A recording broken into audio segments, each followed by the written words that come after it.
राजस्थान का नागौर सोमवार को गोलियों की तड़तड़ाहट से गूंज उठा।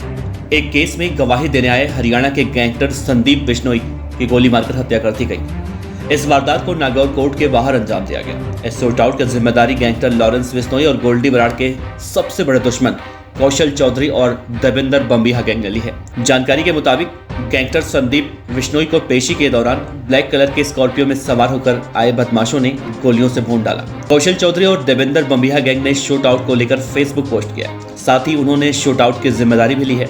वहीं कौशल चौधरी और देवेंद्र बम्बिहा पर दिल्ली पुलिस की स्पेशल सेल और एनआईए ने UAPA यानी कि अनलॉफुल एक्टिविटीज प्रिवेंशन एक्ट के तहत एफआईआर भी दर्ज की है। इतना ही नहीं, हाल ही में कौशल चौधरी और बम्बिहा गैंग के लीडर देवेंद्र के ठिकानों पर एनआईए की रेड भी पड़ी थी। भारत के बाहर फिलीपींस में देवेंद्र बम्बिहा गैंग के एक गैंगस्टर की कनाडा में बैठे गैंगस्टर गोल्डी बराड़ ने कुछ दिन पहले ही गोली मरवाकर हत्या करवाई थी। अब संदीप बिश्नोई की हत्या के बाद एक बार फिर से गैंग वॉर की आशंका बढ़ चुकी है। कहा जा रहा है कि सिद्धू मूसेवाला की हत्या के बाद बम्बिहा गैंग का ये पहला पलटवार है।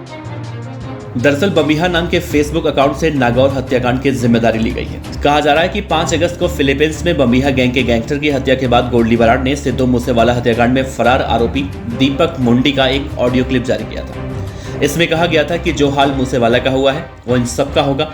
और इतना ही नहीं, इस ऑडियो में कौशल चौधरी और बम्बिहा बवानिया गैंग को टुच्चा गुंडा कहा गया था। साथ ही ये भी कहा गया था कि कौशल चौधरी और देवेंद्र बम्बिहा गैंग के और बड़े बदमाशों को मारकर इस तरह से बदला लिया जाएगा जो इतिहास में दर्ज हो जाएगा।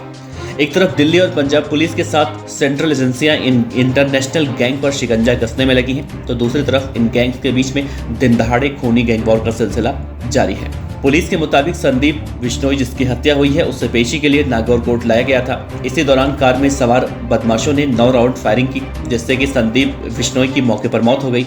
सभी शूटर ब्लैक कलर के स्कॉर्पियो में आए। घटना के बाद कोर्ट के बाहर भारी भीड़ जमा हो गई। संदीप बिश्नोई के शव को अस्पताल में रखा गया है।